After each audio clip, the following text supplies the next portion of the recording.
ఇక సింధూర అయితే చెంచలమ్మకు నిజం చెప్పాలని పరుగున అక్కడికి వస్తుంది. చెంచలమ్మ చాలా కోపంగా అక్కడ ఆవేశంగా కూర్చుంటుంది.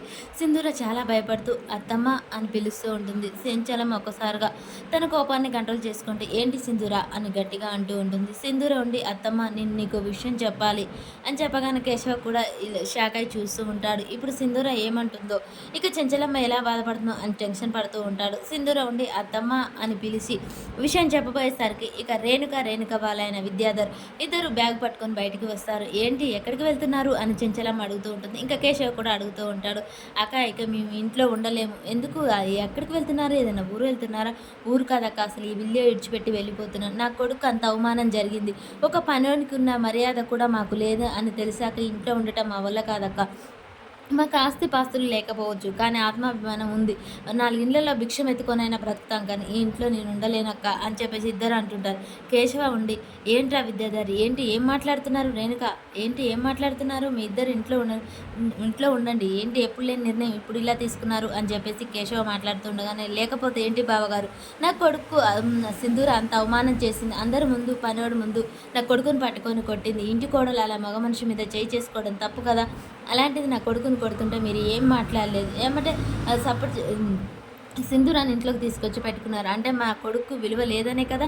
ఆ పనివాడుకున్న విలువ కూడా లేదు. ఎంతకైనా ఇంటికి కాపలాగా కుక్కను పెంచుకుంటాం, అలా అని ఆ కుక్కను నెత్తిన పెట్టుకోం కదా అని చెప్పేసి అనగానే సింధూర అది కాదు అని చెప్పబోతూ ఉంటుంది. ఈలోపే ఇంకా భవతి వాళ్ళ ఆయన చాముండి కూడా అక్కడికి వస్తారు. మీరే ఎక్కడికి వెళ్తున్నారు అని చెప్పగానే, వదిన నీ కోడలికి చెప్పినా రైటే, ఏం చేసినా రైటే. ఇవాళ నేను రవిబాబుని కొట్టింది, రేపు మమ్ముల కొట్టదనేది అంత దాకా మేము తెచ్చుకోలేము అత్తమ్మ. మేము ఇంట్లో నుంచి వెళ్ళిపోతున్నాం. రేపు నీ కోడలు మమ్మల్ని మెడ పట్టుకొని బయటికి గెంటేసినా ఆశ్చర్యపోనవసరం లేదు. అంతదాకా మేము తెచ్చుకొని నీకు అవమానం తేమత్తమ్మ. పలాని వాళ్ళ చుట్టాలు ఇలా మెడ పెట్టి గెంటించుకున్నారు అనే అవమానం కూడా మా వల్ల నీకు రాకూడదు. అందుకే ముందు జాగ్రత్తగా వెళ్ళిపోతున్నాం అత్తమ్మ. ఇంకా వద్దు, ఈ అవమానాలు పడుతూ ఇంట్లో ఉండాల్సిన అవసరం లేదత్తమ్మ. నీ పెద్దరికానికి కూడా మేము మచ్చ కాకూడదు అని చెప్పేసి చాముండి మాట్లాడుతూ ఉంటుంది. సింధూర ఉండి ఒక్క నిమిషం ఆగండి, అసలు ఏం జరిగిందో నన్ను చెప్పనివ్వండి అని చెప్పగానే, ఏం చెప్తావు చూసావా అక్క, ఇప్పటికి కూడా తన తప్పు అని ఒప్పుకోవట్లేదు, ఇంకా ఏమో చెప్పాలనే చూస్తుంది అని రేణుక అంటూ ఉంటుంది.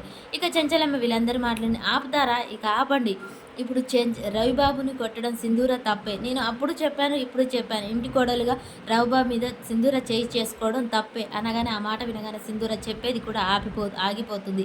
అది కాదు, ఒకసారి నన్ను చెప్పనివ్వండి అని చెప్పేసి అంటూ సింధూర బ్రతిమలాడుతూ ఉంటుంది. ఇక చెంచలమ్మ ఉండి, చూడండి నా కోడలు తరపున తప్పు చేసింది కాబట్టి నేను క్షమాపణ అడుగుతున్నాను, మమ్మల్ని క్షమించండి నా కోడలు తరపున అని చెప్పేసి చెంచలమ్మ అంటూ ఉంటుంది. ఆ మాట వినగానే ఇక చాముండి, రేణుక, భవతి వీళ్ళందరూ, అక్క అదేంటి అలా మాట్లాడతావు అక్క, నేను నా కొడుకు అన్యాయం జరిగింది అంటున్నాను, కానీ నీ నోట ఆ మాట వినాలని కాదక్క అని చెప్పేసి ఇక రేణుక రవీందర్ ఇద్దరు మాట్లాడుతూ ఉంటారు.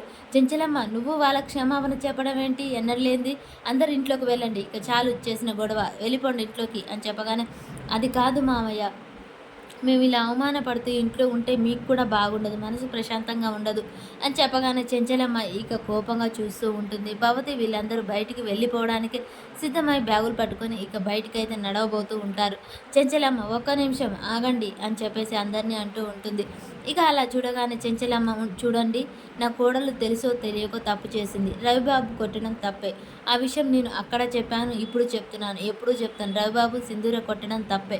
కానీ దాని కనుక కారణం ఏంటో నేను తెలుసుకోదలుచుకోలేదు. ఇప్పుడు నా కోడలు చేసింది తప్పు కాబట్టి నేను మీ అందరికీ క్షమాపణ చెప్తున్నాను, క్షమాపణ చాలా, ఇంకా దండం పెట్టి చెప్తున్నాను అని చెప్పేసి అనగానే, భవతి వదిన నువ్వు మా క్షమాపణ చెప్పడం ఏంటి, అయ్యో వదిన అలా మాట్లాడకు, లేకపోతే ఏంటి భవతి, ఏదో తెలియక చేసిన దానికి ఇంత రాద్ధాంతం చేస్తున్నారేంటి, ఇక లోనికి వెళ్ళండి, మీకు బుద్ధి లేదా అని చెప్పేసి మళ్ళీ అంటూ ఉంటుంది చెంచలమ్మ. అక్క నీకు జరిగింది చిన్న విషయమే కావచ్చు, కానీ నా కొడుకుని కొట్టడం మాకు పెద్ద విషయం అక్క, మీ కూటికి గతి లేకుండా నీ కాడ పడి ఉన్నామని కదా ఈ చులకన అని చెప్పేసి ఇక వాళ్ళ మనసులో ఉన్న విషయాన్ని మొత్తం బయటికి కక్కుతూ ఉంటారు. అలా వాళ్ళ మాటలు వినగానే సింధూరే ఇక ఏమీ చెప్పలేక సైలెంట్గా నిలబడి చూస్తూ ఉంటుంది. ఇక ఇప్పుడు తన మాటలు చెప్పడం వల్ల రవిబాబు మీద కోపం చెంచలమ్మకు పెరిగిపోతుంది అని చెప్పేసి ఆలోచించి, అది కాదు చాముండి, నేను చెప్పేది ఒకసారి ఆలోచించి మాట్లాడండి, ఏ పరిస్థితుల్లో అలా జరిగిందో ఒక్క నిమిషం వినండి అని చెప్పేసి మళ్ళీ సింధూర చెప్పబోతూ ఉంటుంది. చాలు చాలులేవమ్మా, ఇక ఆపు చెప్తావు ఏంటి నా కొడుకు ఏదో తప్పు చేస్తే కొట్టినట్టు మాట్లాడుతున్నావు. అయినా నీకు పనివాడి మీద ఉన్న గౌరవం నా కొడుకు మీద లేదన్నమాట అని చెప్పేసి రేణుక మాట్లాడుతూ ఉంటుంది.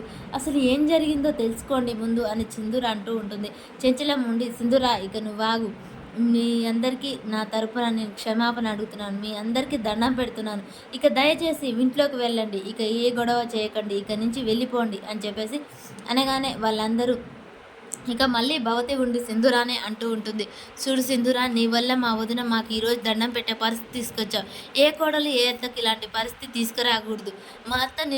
మా వదిన నిన్ను నమ్మి నెత్తిన పెట్టుకున్నందుకు మీ అత్తకు బాగా మర్యాద చేశావమ్మా అని చెప్పేసి ఇక సింధూరానే వాళ్ళందరూ నిందిస్తూ ఉంటారు. ఆ మాటలు విన్న సింధూర్ అయితే చాలా బాధపడుతూ ఉంటుంది.